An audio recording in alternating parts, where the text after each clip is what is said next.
Imagine an internet made of dust, sand, and mountain passes. A network where data traveled on camelback, and the most viral codes were not software, but faiths, languages, and art. This was the Silk Road.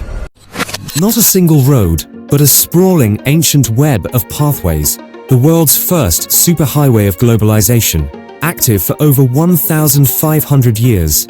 It connected the glittering capital of Han China to the bustling bazaars of Baghdad, and finally, to the marble forums of Rome. A Roman citizen could wear silk from a worm in China, a Chinese general could ride a horse bred in Central Asia, and a Buddhist monk could find sanctuary in a cave in Persia. This was a connection deeper than commerce. It was the exchange of civilization itself. Our story begins in the 2nd century BE, under the ambitious Emperor Wu of the Han dynasty. His envoy Zhang Qian trekked westward into the unknown, seeking allies. He returned not just with political intelligence, but with news of incredible lands, fast horses, that lustrous fabric, light as air and strong as steel, became the ultimate luxury item, the namesake of the road, and the original economic driver. But the caravans carried more than just bolts of silk.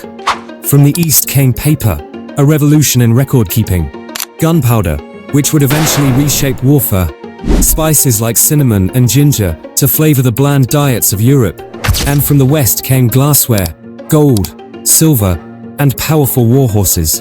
Yet, the most enduring cargo had no physical form.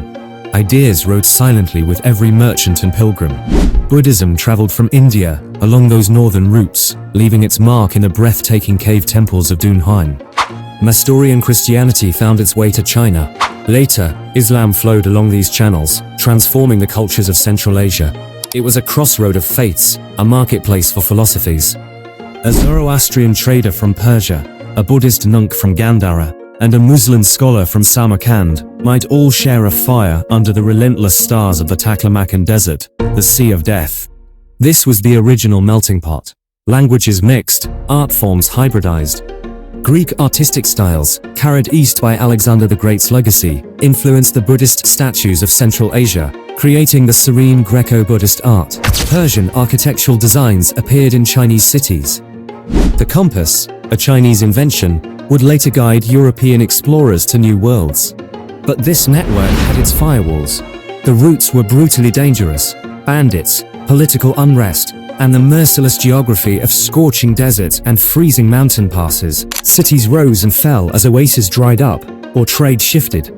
And with the exchange of goods came the silent, deadly transmission of disease. The Black Death that ravaged Europe in the 14th century likely hitchhiked along the Silk Road. By the 14th century CE, the world was changing. The rise of secure sea routes, pioneered by empires and explorers, offered a cheaper, faster alternative to the overland trek. The great land network faded, slowly buried by sand and time, but its legacy is woven into the very fabric of our world. The noodles you eat, the religions practiced across continents, the stories in our literature, and the very maps in our minds, all were shaped in part by that millennia-long conversation across continents. The Silk Road proved that when we connect, even unintentionally, we change each other. It was more than a route for silk.